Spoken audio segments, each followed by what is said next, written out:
Jangan pilih pemimpin yang tidak takut akan Tuhan.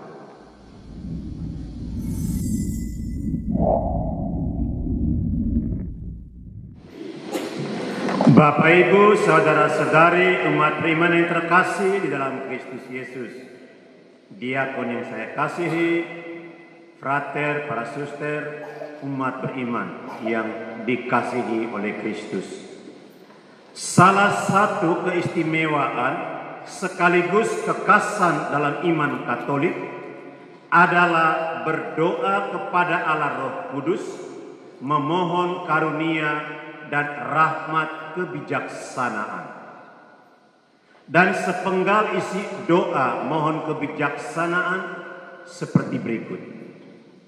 Ya Allah, anugerahkanlah kepada kami kebijaksanaan yang sejati, supaya kami belajar mencari Engkau di dalam segala sesuatu dan memahami peristiwa-peristiwa hidup ini sesuai dengan tata kebijaksanaan-Mu. Berilah kami kebijaksanaan sejati, agar dengan pikiran yang jernih kami dapat memilih yang terbaik dan melangkah di jalan yang lurus, mengikuti jejak Yesus, Guru kebijaksanaan sejati. Saudara-saudaraku, gambaran isi doa mohon kebijaksanaan sangat interesan, menarik, karena sang pemohon memohonkan untuk mendapat karunia kebijaksanaan sejati dengan maksud supaya pertama, belajar mencari Allah di dalam segala sesuatu. Kedua, memahami peristiwa-peristiwa hidup ini sesuai dengan tata kebijaksanaan Allah. Ketiga, agar dengan pikiran yang jernih dapat memilih yang terbaik. Dan keempat, melangkah di jalan yang lurus, mengikuti jejak Yesus. Inilah kerinduan hati seorang pemohon di dalam doanya, agar ia melalui rahmat kebijaksanaan bisa mendapatkan keempat isi permohonan tadi. Saudaraku, betapa pentingnya kebijaksanaan ini bagi kehidupan seorang umat beriman. Karena itu, kitab kebijaksanaan lewat bacaan pertama tadi mengatakan, kebijaksanaan itu bersinar dan tak dapat layu, mudah dipandang oleh yang kasih kepadanya dan ditemukan oleh mereka yang mencarinya.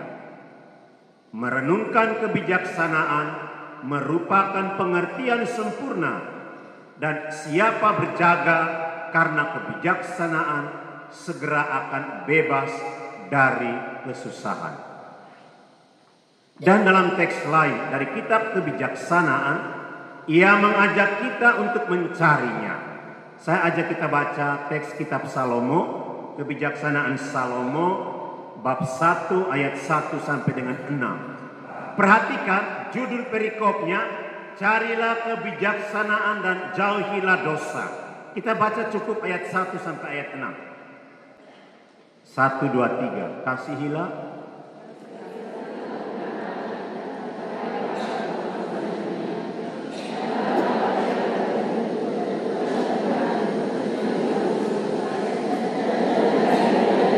tulus hati.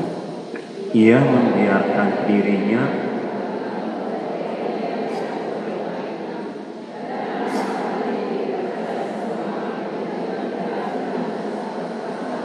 terhadapnya. Pikiran bengkang-bengkung menjauhkan daripada Allah, dan kekuasaannya yang diuji mengenyahkan orang bodoh. Sebab kebijaksanaan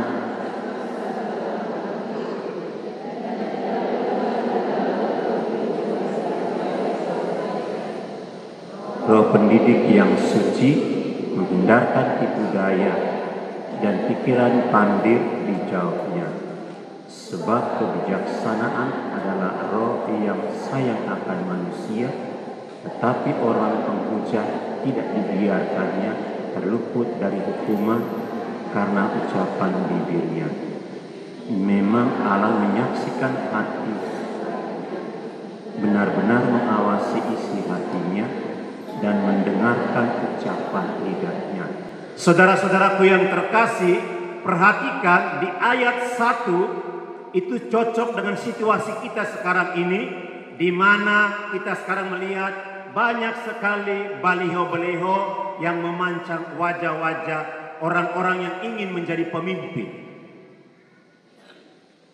Kalau kita mau pemimpin yang bijaksana pimpin kita, dia adalah orang yang setia membaca kitab suci. Terutama bagi kita orang Katolik. Dan perhatikan ayat 1 dia katakan, kasihilah kebenaran, hai para penguasa dunia. Pertanyaannya, para penguasa kita mengasihi kebenaran atau tidak? Masing-masing kalian punya pengalaman sendiri-sendiri. Karena itu, jangan pilih pemimpin yang tidak takut akan Tuhan. Saudara-saudaraku, kebijaksanaan adalah roh yang sayang akan manusia. Hal ini dapat terlihat dari kisah 10 orang gadis dalam perumpamaan yang dikisahkan melalui bacaan Injil hari ini. Ke-10 orang gadis ini adalah gambaran manusia yang betul-betul sungguh merindukan masuk kerajaan Allah untuk ikut perjamuan Tuhan. Kita ingat, kalau kita mendoakan orang yang meninggal, semoga ia masuk dalam kerajaan Allah. Itu berarti kita ini tanpa kita sadari merindukan untuk masuk kerajaan Allah.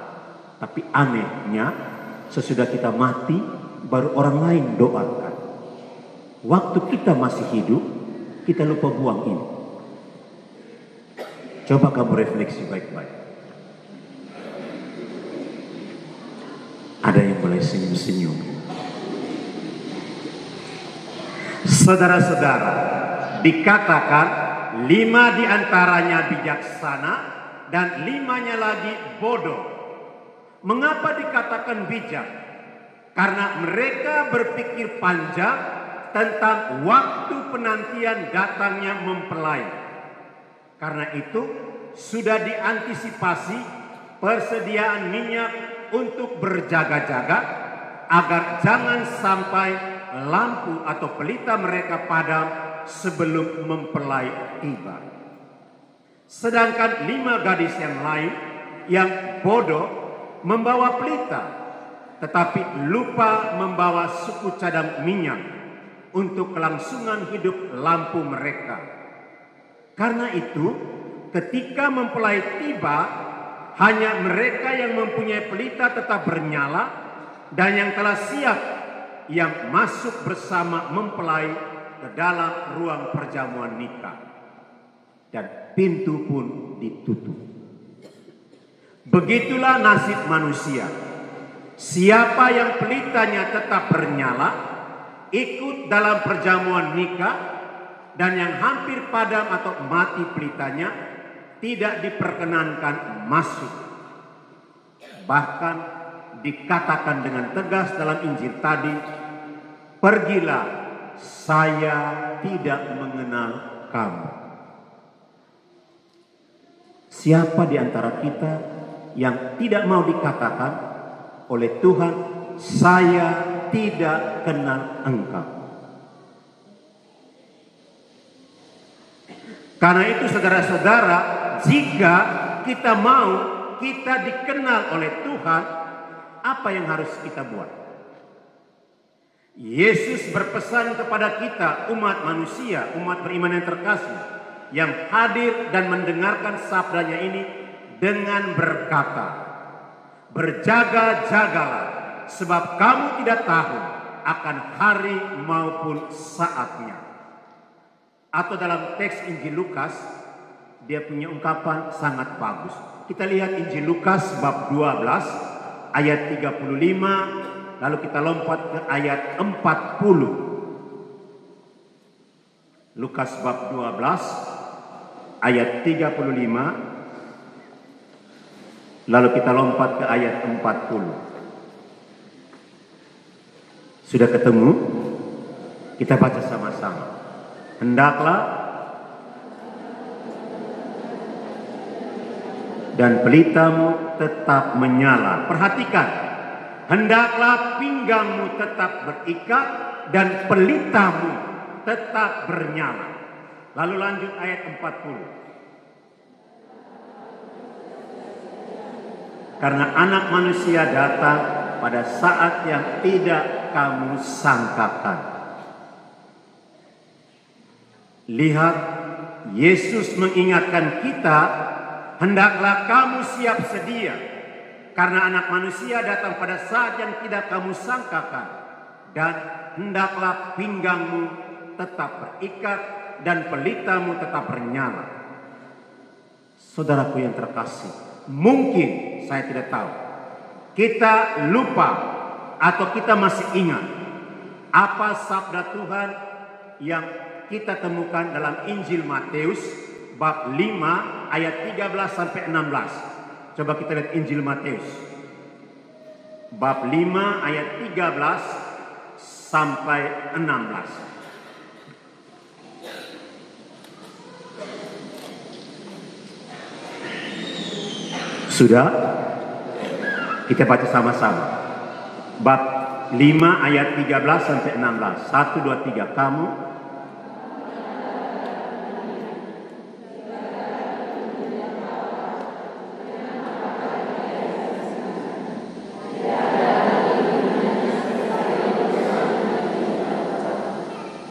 Kamu adalah terang dunia.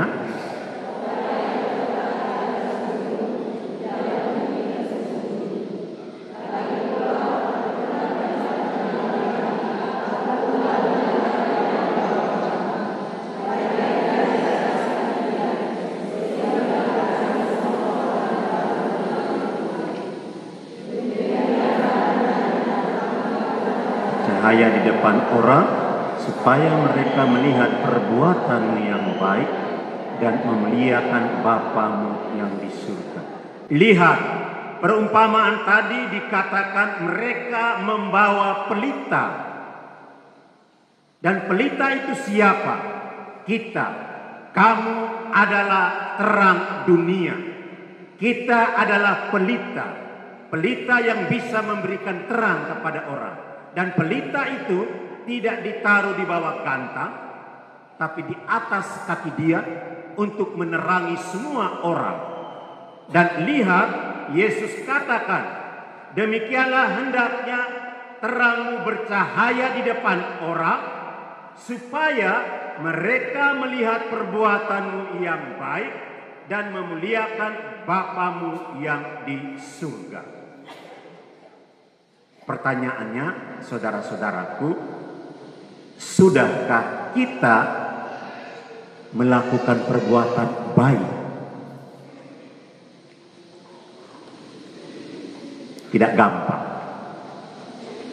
Saya tanya, suami-suami, apakah engkau masih punya cinta untuk istrimu sehingga engkau setiap hari dari bangun pagi sampai tidur malam cukup satu perbuatan baik untuk istrimu? Bapak-bapak, ada atau tidak?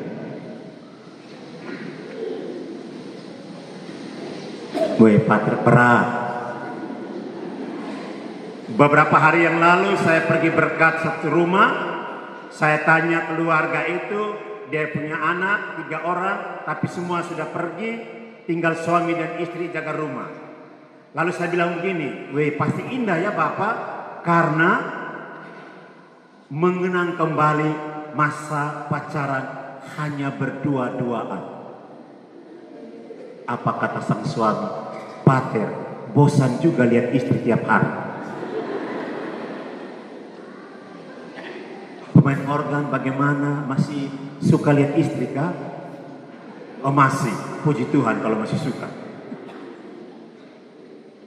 Maka lihat umat beriman yang terkasih, perbuatan baik yang kita lakukan itu bukan untuk diri kita, bukan untuk kemuliaan kita.